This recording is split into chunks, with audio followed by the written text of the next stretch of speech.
지금 현재 우즈베키스탄에서 주님의 복음을 전하고 있는 이민교 선교사님이라는 분이 계십니다.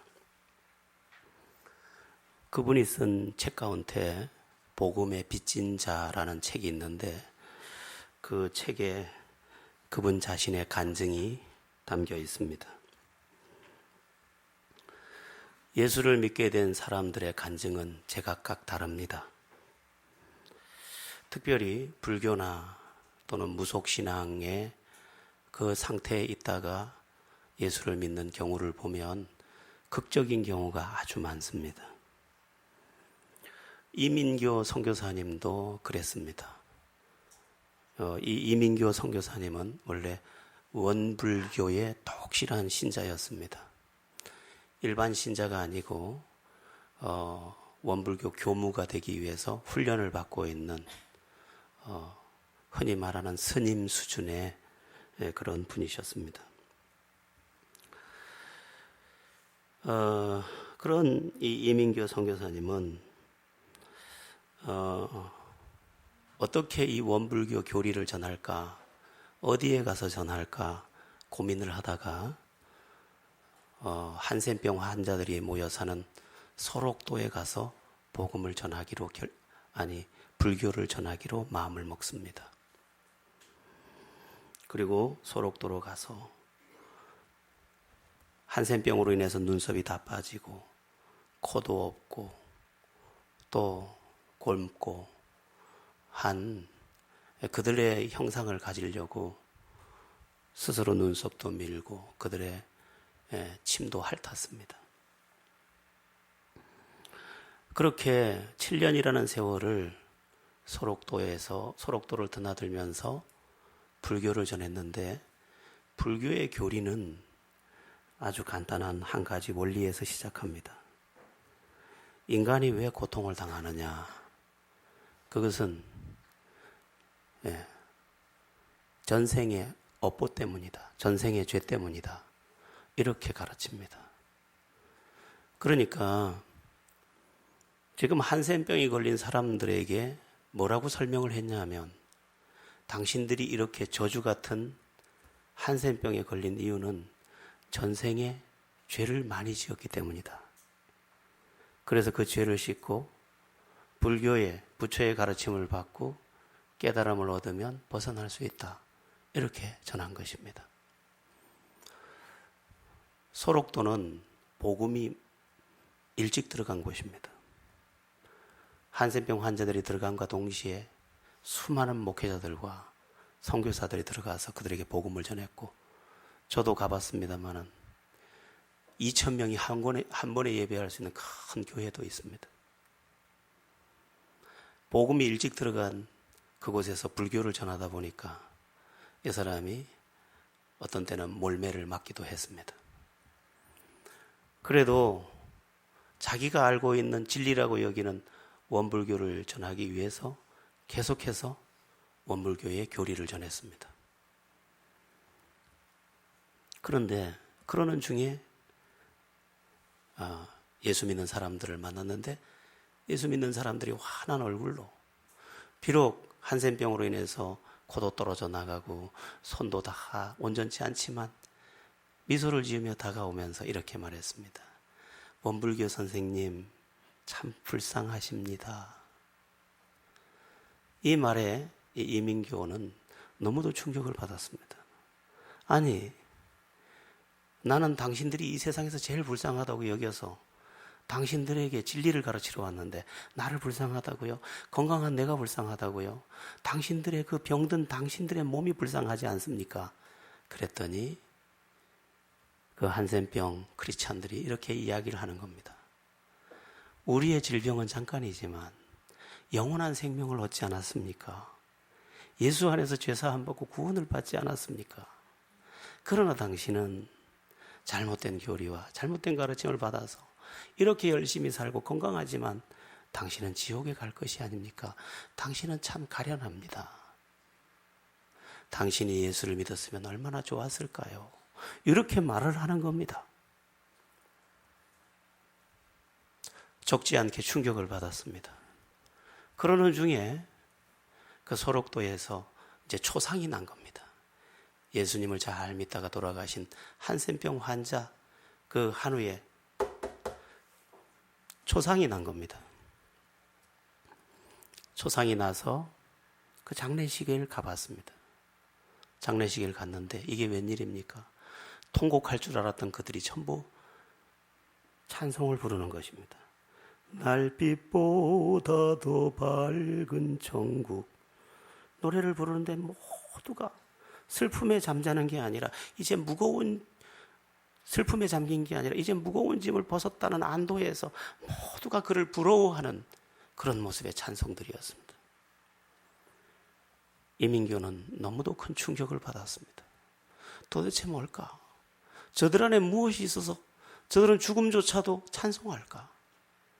너무도 충격을 심하게 받은 이민교는 그래도 굽히지 않으리라고 마음을 먹고 원불교를 계속 전했습니다. 그러다가 소록도에서 나와 자기 사찰로 돌아와서 아침 예불을 드리기 위해서 새벽 4시에 참선을 시작하고 목탁을 손에 쥐었습니다. 그리고 목탁을 치며 이제 연불을 하는데 연불 소리가 갑자기 이상하게 바뀌었습니다. 뭐라고 바뀌었냐면 요단강 건너가 만나리.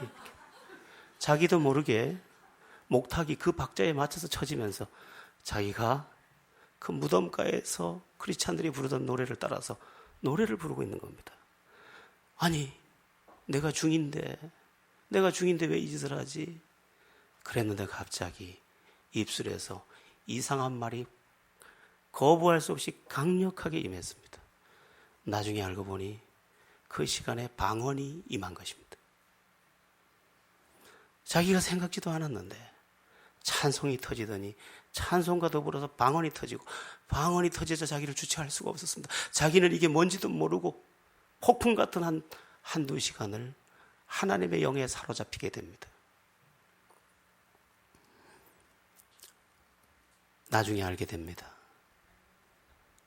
그 한센병 환자들과 만났던 그날 복음이 자기 안에 들어왔고 그 무덤가에 갔을 때 자기도 동의하고 있었다는 것을, 그리고 그때 자기도 예수에 대해서 관심을 가지고 어쩌면 그분에게 구원이 있을지 모른다고 생각했다는 것을, 그리고 아침 예불 시간에 자기도 생각지 못할 불가항력적 은혜가 임함으로 인해서 그는 크리스찬이 되었습니다. 그리고 예전에 진리도 아닌 진리를 가지고 그렇게 몸부림치며 전하던 그 불교를 내던지고 생명의 복음, 구원의 복음을 전하기 위해서 내가 복음에 빚진 자다. 난 이렇게 살 수가 없다. 그래서 건너간 곳이 우즈베키스탄이고 우즈베키스탄에 가서는 무슨 사역을 하고 있냐면 농화 사역들을 하고 있습니다. 듣지 못하고 말하지 못하는 사람들의 입이 되기 위해서, 그들의 귀가 되기 위해서, 그들의 천국이 되기 위해서 복음에 빚진 마음으로 그들에게 자기 생애를 다 바치리라고 마음 먹고 그렇게 지금도 살고 있습니다. 여러분은 예수님을 구세주로 만나셨습니까? 만나셨다면 어떤 목적을 가지고 살기로 결정하셨습니까? 오늘 본문 12절은 말씀합니다. 그러므로 형제들아 우리가 빚진 자로 돼 육신에게 져서 육신대로 살 것이 아니니라. 우리가 빚진 자다 이렇게 말씀하고 있습니다. 우리라는 것은 그리스찬들을 가르치는데, 그러면 여러분들은 빚진 자라고 인정하십니까? 정상적인 신앙인, 주님을 만나서 은혜를 알고 자기 변화를 경험한 사람은 내가 빚진 자라는 것을 알고 있습니다. 한번 그 내용을 구체적으로 한번 살펴볼 텐데요. 왜 크리스찬은 자기를 빚진 자라고 여길까?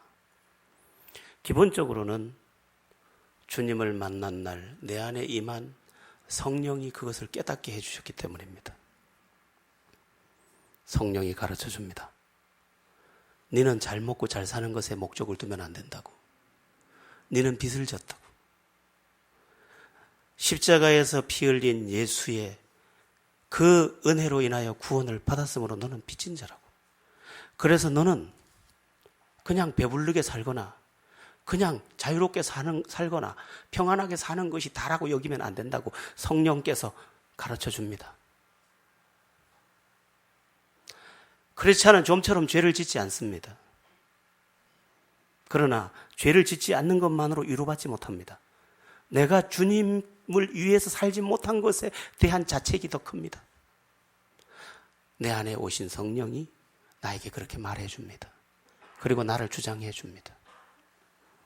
어쨌든 예수 그리스도를 구세주로 진짜 만난 사람 안에는 성령이 임해 있고, 성령이 임하면 그의 마음을 주장해 주고, 그 마음은 내가 빚진 자로서 어떻게 주님의 뜻을 위해 살고 어떻게 주님의 영광과 주님의 나라를 위해 살까, 그렇게 고민하는 내가 된다는 것입니다. 그럼 왜 그럴까? 또 구체적으로 성령이 와서 그렇게 하는 것 이외에 또 무엇이 나로 하여금 빚진 마음을 가지게 할까? 이런 거 있잖아요. 그분은 내 엄마이기 때문에 나를 지극정성으로 키웠는데 어떤 아들은 생각하기를 내가 엄마한테 너무 많은 빚을 졌다. 이런 마음을 먹는 이가 있고, 어떤 아이는 엄마니까 당연하다고 마음을 먹는데, 참 크리스찬은 어떤 마음을 먹고 있느냐? 주님이 내게 베푸신 은혜가 당연한 게 아니라 이 은혜에 어떻게 보답하며 살아야 할지를 고민한다는 것입니다. 그게 하나님 앞에 신실한 사람들의 마음의 특징입니다. 그러면 구체적으로 예수 그리스도를 통해서 우리를 구원하셨는데 어떤 부분에서 어떻게 구원해서 내 영혼이 감사하고 있고 또 나는 그 빚진 자의 심령으로 살게 된 것일까? 주 예수를 믿으라 그리하면 너와 내 집이 구원을 얻으리라고 했는데 우리는 어디서 구원을 받았을까? 많은 게 있는데 다 이야기할 수는 없고 몇 가지만 이야기를 드려보겠습니다. 첫 번째는 무의미한 인생에서 구원을 받았습니다. 예수를 만나고 나면 압니다. 지금 예수를 만났다고 말하는 사람들이 예수를 만난 것은 아닐지도 모릅니다. 예수를 진짜 만나면 압니다. 내가 무의미한 곳에서 구원받았다는 것을 압니다. 이것을 아느냐고 묻는 것이고, 만약 모른다면 이것에서 구원받아야 되는데 예수를 진짜 만나서 이것에서 구원을 받으라는 것입니다. 여러분 한번 생각해 보십시오. 열심히 살면 뭐합니까? 잠시 후에 죽을 건데. 성공하면 뭐합니까? 잠시 후면 죽을 건데. 오래 살면 뭐합니까? 결국 죽을 건데. 오늘 배부르면 뭐합니까? 내일 죽을 건데. 인생은 매우 무의미합니다. 그런데 예수님을 믿고 난 이후 내 의미가 달라졌습니다.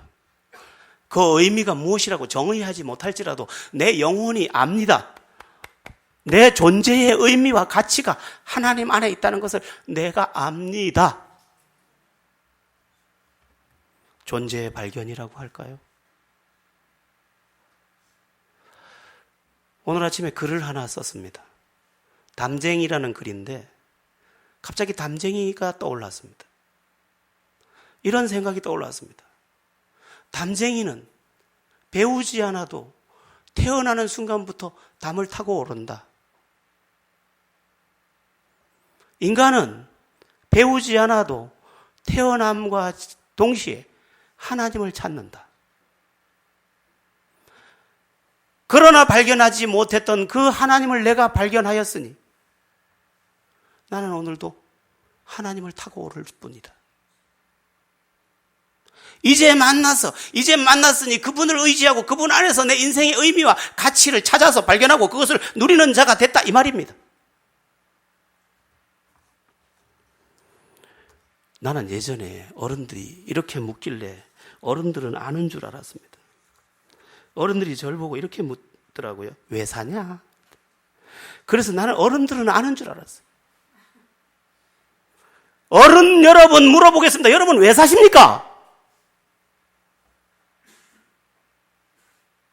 어른들도 모르더라고요. 저도 몰랐어요. 왜 사는지. 살아야 되기 때문에 살았어요. 그런데 주님을 만나는 날 나는 삶의 의미를 발견했어요. 내 영혼이 그걸 말해주고 있어요. 너는 찾았잖아. 맞아요. 전 찾았어요.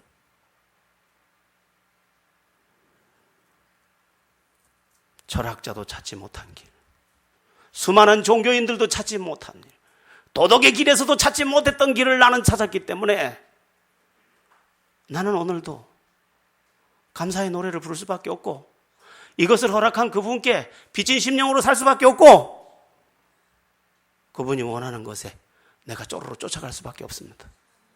내게 너무도 고마운 그분이기에 그분이 요구하는 것이면 나는 달려갈 수밖에 없어요. 예수 믿고 또 우리가 어디에서 구원받았습니까? 무거움에서 구원받았습니다. 얼마 전에 제가 생로병사라는 설교를 한번 한 적이 있는데, 사는 것도 힘들고요, 늙는 것도 힘들고요, 병든 것도 힘들고요, 죽는 것도 힘듭니다. 무겁습니다.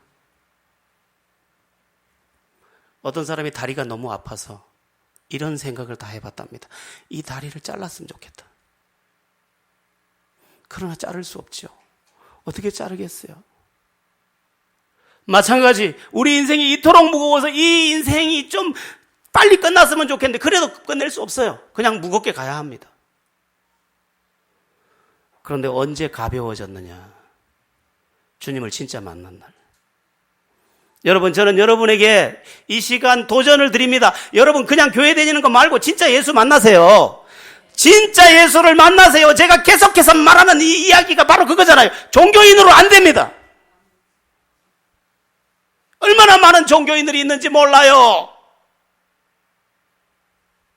예수 만나면 무거움이 벗겨져요. 내 안에서 스르르 벗겨져요. 서서히 벗겨져요. 물론 완전하게 벗겨지는 건 주님 앞에 가야 되는 거지만 무거움이 벗겨지는 것을 내가 압니다.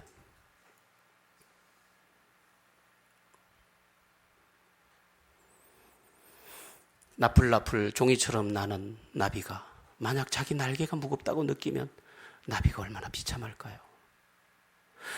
나비가 날개를 느끼지 못할 때 그가 행복한 거예요. 인간이 언제 행복하냐? 내 인생의 무게를 느끼지 못할 때 행복한 거예요. 자식도 무겁다, 아내도 무겁다, 가정도 무겁다, 직장도 무겁다. 그러면 그게 비극이에요. 그런데 무거운지를 아무것도 모르겠어요. 자식이 있어도 자식이 무거운지 몰라. 아내가 있는데도 아내가 무거운지 몰라. 부모가 있는데 부모가 무거운지 몰라. 그냥 노랑나비가 나풀거리듯이 그 몸에서 노란 꽃가루를 금가루처럼 뿌리듯이 오르는 행복의 꽃가루를 뿌리면서 얼마든지 살 수 있는데 그게 어디서 비롯되느냐? 예수 제대로 만나면 된다는 거죠. 예수를 제대로 만나야 된다. 저는 오랫동안 고민했습니다. 왜 사람들이 안 변할까? 예수를 못 만났더라는 거예요. 만난 척 하는 거지. 구원에 확실히 있습니까? 물어보면 네라고 대답하지만 진짜 있습니까? 진짜 있으면 달라지는 겁니다. 인생이 참 얼마나 무거운지 몰라요. 심지어 뭐까지 무겁습니까? 내 몸뚱이까지 무겁다. 그런데 주님 만나니까 이게 느껴지지가 않아요.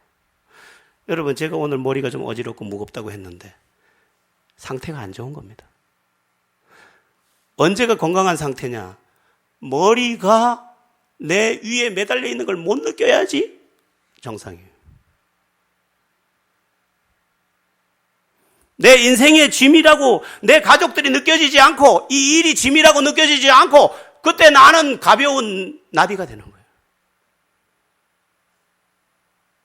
그런데 그게 언제 오느냐?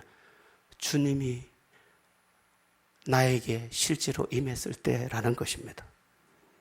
그러니까 그분을 만나서 그분이 내 짐을 벗겨주니까 나는 또 무거운 짐을 벗은 빛을 또 진 것입니다.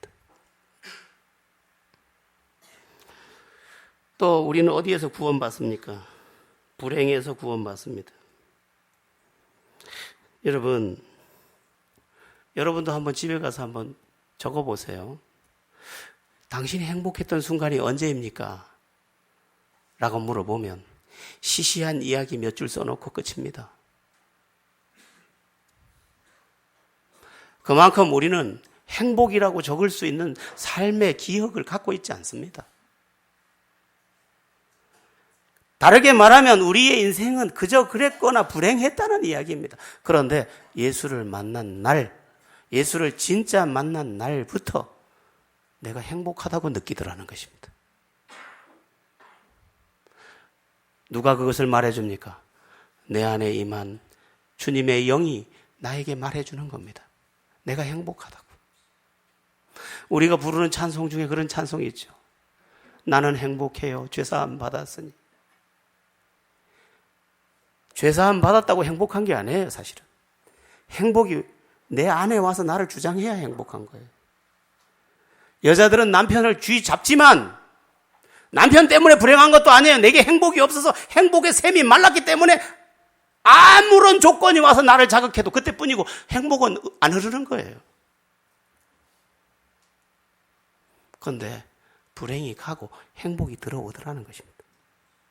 예수를 만났더니 그 예수가, 그 예수 안에 있는 하나님의 영이 너는 행복해 하고 나에게 말해주더라는 것입니다. 그런데 이상하게 이것을 갖고 저것을 갖고 다 가져도 불행했는데 진짜 행복해지더라는 것입니다. 불행에서 건져준 그분이 내가 또 빚진 자입니다. 두려움에서도 구원받았습니다. 인생을 살아보면 참 두려운 일이 많습니다. 병에 걸릴까 봐도 두렵고, 자식의 장래가 두렵고, 죽음이 두렵고, 사람들이 나를 싫어할까 봐 두렵고, 두렵습니다. 그런데 주님을 만난 그날, 주님이 진짜 나의 주님이 된 그날, 주님이 실제적인 나의 주님이 된 그날, 내게서 두려움이 떠나는 것을 내가 알게 되는 줄 믿으시기 바랍니다. 평화, 평화, 하늘 위에서 내려오네. 평화가 와서 나를 다 붙잡아 주는 겁니다. 인간에게는 괜한 두려움도 있고 괜한 쓸쓸함도 있는데 하나님께서 괜한 쓸쓸함, 괜한 외로움을 다 물리치고 괜한 두려움을 다 물리치고 나를 안아서 평강으로, 안식으로 붙잡아 주는 것입니다. 상태는 밖에서 일어난 문제의 상태가 아니라 오늘 내 안에 주님이 없어서 일어난 상태라고 말해도 되겠습니다. 가난에서도 구원받습니다.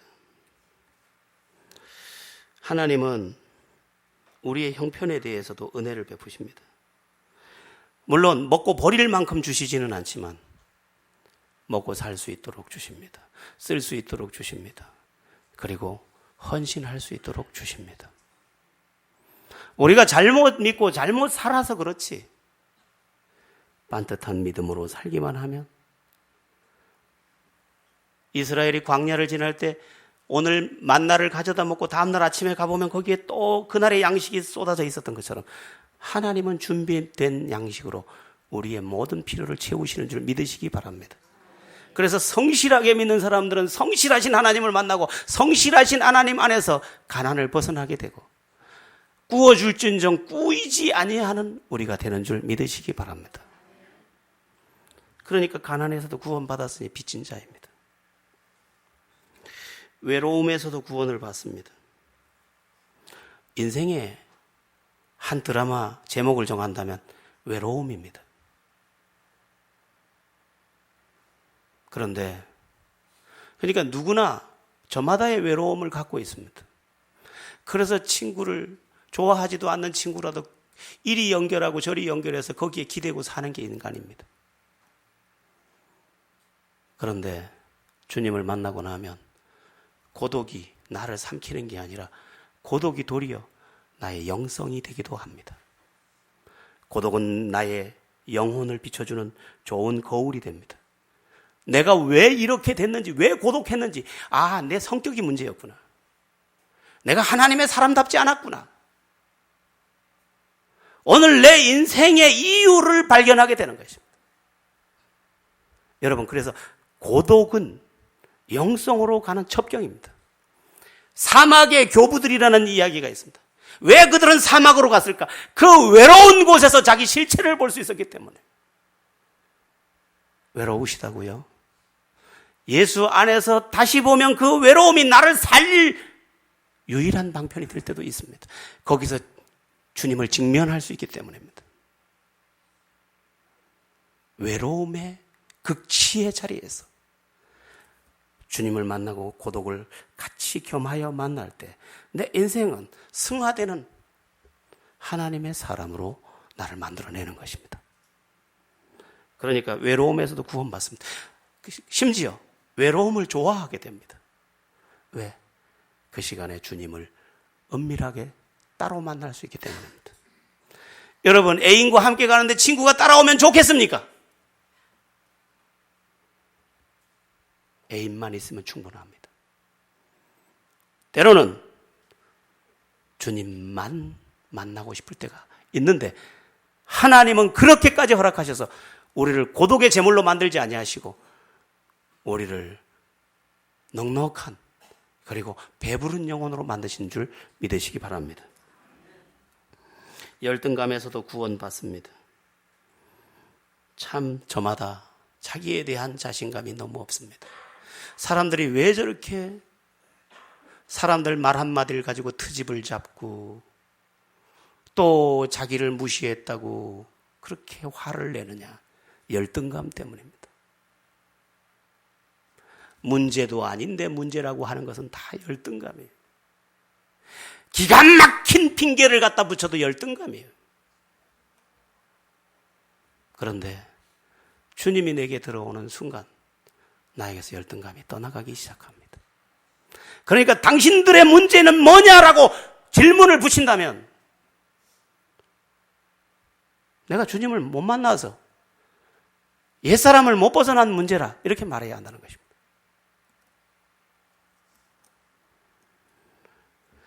열등감에서 구원받고 나니 내 영혼이 평안하고 자유합니다.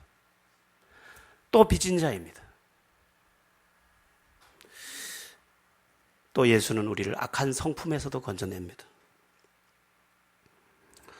미움에 빠져 있고 시기에 빠져 있고 냉정하고 제가 어떤 냉정한 사람 보고 이런 말을 했는데 못 알아듣더군요. 여기 앉아있는 사람 중에 그 사람이 있으니까 들어보세요.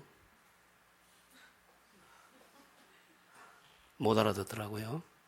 한 번 더 얘기합니다. 너무너무 냉정해서 내가 그 앞에서 이렇게 얘기했죠. 나는 말이야 따뜻한 게 좋더라. 밥도 따뜻한 게 좋고 국도 따뜻한 게 좋고 차도 따뜻한 게 좋아. 아 그래요? 뜨거운 커피 드릴까요?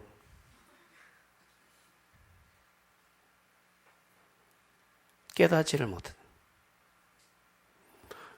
한번 따라해 보겠습니다. 냉정함은 예수의 이름으로 사라져라. 너를 차갑게 대하면 내가 차가워지는 거예요. 왜 냉동인간이 되려고 하십니까? 그런데 그 차가움도 이제 예수의 이름 안에서 녹아지고 내 영이 따사롭게 바뀌더라는 것입니다. 죄에서도 구원받습니다.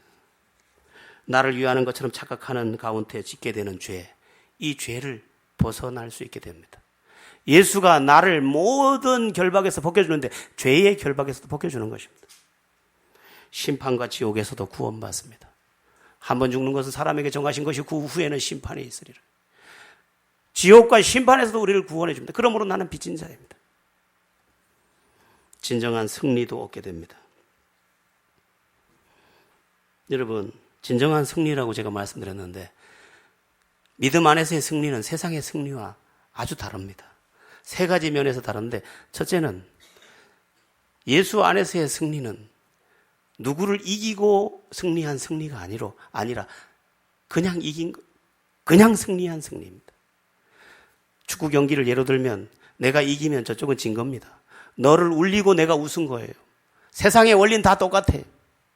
세상의 승리는 다 누군가를 울려서 승리한 거예요. 그러나 크리스찬의 승리는 너를 웃게 하고 나도 웃는 승리예요. 그리고 세상의 승리는 일시적인 승리지만 믿음의 승리는 영원한 승리예요. 세상에 그 엄청난 영광을 얻었던 사람도 오늘 아무것도 아니에요. 파고다 공원 서울에 가면 옛날에 별 달았던 사람들이 수두룩하더라는 거예요. 옛날에는 스타지만 지금은 아무것도 아니에요. 세상의 승리는 다 순간이고 찰나예요. 그러나 우리의 승리는 영원한 승리예요. 그러므로 나는 빚진 자예요. 또 세상의 승리는 부분적인데 우리의 승리는 완전한 승리예요. 한번 이 이야기를 해드리고 싶은데, 어떤 사람은 돈 버는 데는 성공했지만 건강을 잃어버렸습니다.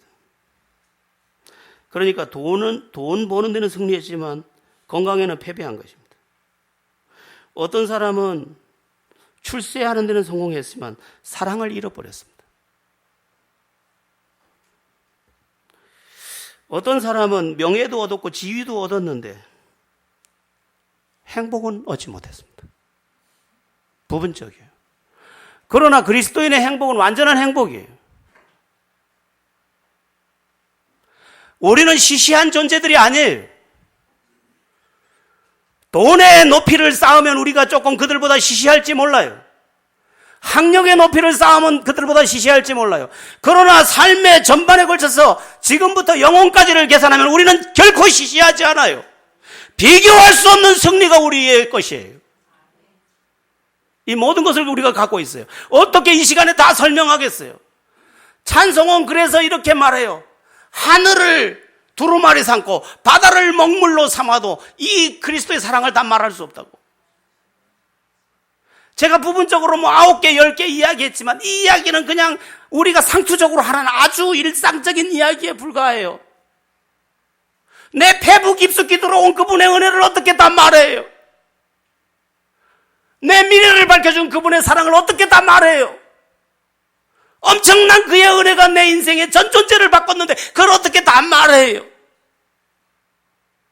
그러니까 빚진 자예요.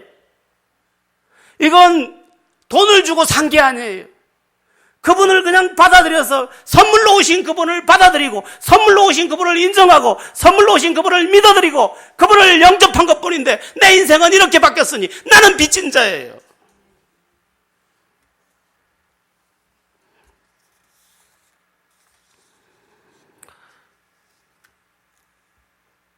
제 개인을 봐도 저는 조금도 잘난 곳이 없습니다. 잘나게 태어나지도 못했고 잘나게 배우지도 못했고 잘나게 살지도 못했어요. 저와 비슷한 성경 구절이 하나 있어서 보니까 욥기 25장 6절에 이렇게 말씀하고 있습니다. 하물며 벌레인 사람 구더기인 인생이랴. 벌레 같고 구더기 같대. 욥이 자기를 보니까 벌레, 구더기 같다는 거예요. 내가 그래요. 그런데 내가 예수 만났다는 그 하나의 이유 때문에 제가 여기 와서 큰 소리라도 치고 앉았잖아요. 이게 얼마나 이게 이상한 일이에요. 그뿐이 아니라 그 사랑을 영원한 구원으로 베푸셨는데 요한계시록 21장 4절에 모든 눈물을 그 눈에서 씻기심에 다시 사망이 없고 애통하는 것이나 곡하는 것이나 아픈 것이 다시 있지 아니하리니 처음 것들이 다 지나갔음이로라. 내 눈물을 과거의 눈물도 닦아주고 지금의 눈물도 닦아주고 미래의 눈물도 닦아주고 영원한 세계에서까지 눈물 다 닦아. 이제 애통하는 것이 다시 없으리니 내 인생의 눈물은 사라졌어요. 내 전반 내가 주님 만나기 전에 내 인생의 바다는 눈물의 바다였지만 내가 만날 새 하늘과 새 땅엔 눈물이 없어요. 나 빚진 자예요. 여러분 이것을 가지고 있는 사람 어디 저뿐이겠습니까? 여기 앉아있는 진정한 크리스찬 예수 만나서 변화받은 진정한 사람은 다 이 사실 안에서 내가 빚진 자라는 것을 인식해야 하는 사람들입니다. 여러분 크리스찬이 함부로 살 수 없는 이유가 뭡니까? 제가 함부로라고 말하는 것은 죄만을 말하는 게 아닙니다. 조금 전에 말씀드렸던 것처럼 심지어 아무 염려 없이 배부르게 즐겁게 사는 것도 그렇게 살 수만 없는 이유가 뭡니까?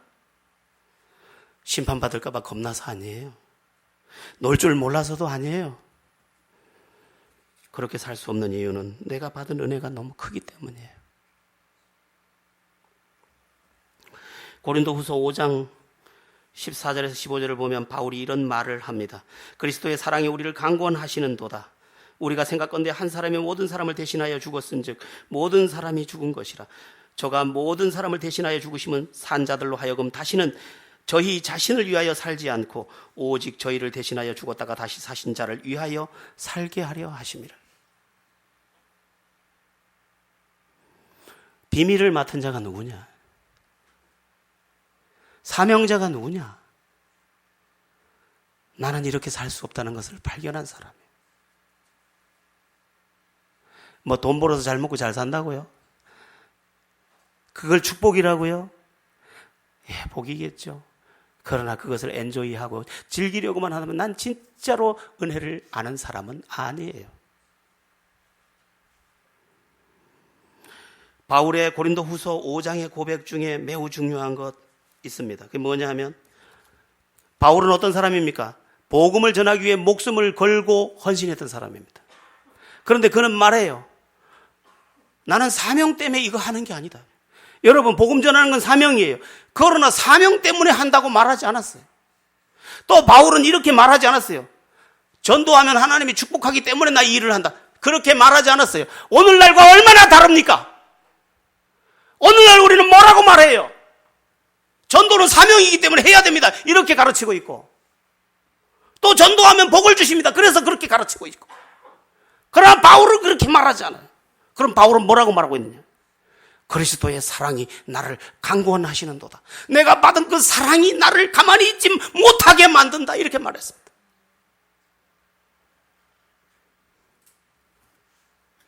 달라요. 의무로 하는 것과 달라요. 조건을 가지고 하는 것과 달라요. 내 안에 있는 그분이 내게 준 사랑에 내가 화답하기 위해서 난 이렇게 할 수 없다는 뜨거움이 나를 주장하기 때문에 하는 거 전혀 달라요. 만약 우리가 바울과 같은 고백을 할 수 있다면 참으로 복된 사람들입니다. 여러분, 저는 소원합니다. 내 인생이 주님께 바쳐질 수 있기를. 사실 이것은 저만의 이야기가 아닙니다. 주님을 제대로 만나고 성령 안에서 믿는 모든 사람의 속마음이 다 이것입니다. 여러분은 이 사실을 아십니까? 한 가지 말씀드리고 싶은 게 있습니다. 이 빚진 자의 마음이 복된 마음이라는 것입니다. 이 이야기를 하고 마치겠습니다. 여러분, 우리는 너무나 악합니다. 오늘 여기에 모여서 예배하는 이유도 어쩌면 악할지도 모릅니다. 하나님을 이용하기 위해서 여기 와 있을지도 모릅니다. 그는 복되지 못합니다. 누가 복된 사람이냐라고 물으면 하나님께 나를 드리고 싶은 사람, 그가 복된 사람입니다. 미국의 16대 대통령으로 유명한 아브라함 링컨의 이야기 일화 중에 하나입니다. 어느 날 엘라베마라고 하는 주를 지나면서 노예시장을 걸쳐가게 됐습니다. 그때 노예시장 한켠에서 너무도 찢어지는 비명소리가 들렸습니다. 아브라함 링컨은 너무도 슬픈 비명소리였기 때문에 그리로 가보았습니다. 갔더니 한 가족이 노예로 팔려가는 처지가 됐는데, 한 집으로 팔려가면 좋겠는데 뿔뿔이 흩어져서 팔려가는 신세가 됐기 때문에 그렇게 하지 말아달라고 몸부림치는 내용이었습니다. 아브라함 링컨은 노예 해방에 대한 욕망이 많았기 때문에 돈을 주고 그 값을 지불하고 그 노예 가족을 값으로 삽니다. 그리고 말합니다. 이제 당신들은 자유입니다. 내가 당신들이 지불할 모든 값을 다 지불했습니다. 어디에서든 자유롭게 사십시오. 그리고 길을 갑니다. 그런데 이게 웬일입니까? 그 가족들이 계속 뒤를 쫓아오는 겁니다. 링컨이 돌아서서 물었습니다. 왜 계속 따라옵니까? 그랬더니 가장이 되는 아버지가 말했습니다. 우리는 당신께 빚을 진 사람입니다. 무엇이든지 시켜만 주십시오. 그대로 하겠습니다. 아니라고 몇 번을 사양해도 그들은 떠나지 않고 우리는 당신께 빚진 자입니다. 우리에게 무엇이든 시켜만 주십시오. 라고 했습니다. 어떻게 됐을까요? 이후에 아브라함 링컨은 미국의 대통령이 됐고 그들은 링컨을 보좌하는 좋은 위치에서 대통령의 영광을 함께 누리는 사람이 됐다는 이야기입니다. 여러분, 우리가 하나님을 이용해서라도 오늘 배부르려고 하고 있지만 바꾸어서 하나님께 빚진 자가 되어서 내가 받은 은혜를 어떻게 보답할고 시편 116편의 기자처럼 어떻게 보답할고 하는 마음으로 살면서 말씀만 하세요. 나는 빚진 자입니다. 명령만 하세요. 나는 빚진 자입니다. 그렇게 고백하고 주님의 뜻대로 산다면 주님이 영광 중에 승리하는 그날에 우리 모두가 함께 승리할 줄로 믿습니다. 복음의 빚진 자로 그리스도에게 빚진 자로 사십시오. 그것이 우리를 승리로 이끄는 삶의 첩경이 될 것입니다. 여러분의 삶의 빚진 자의 인식과 빚진 자로에서의 삶의 그 일상이 여러분의 승리가 되기를 예수 이름으로 축원합니다. 기도드리겠습니다.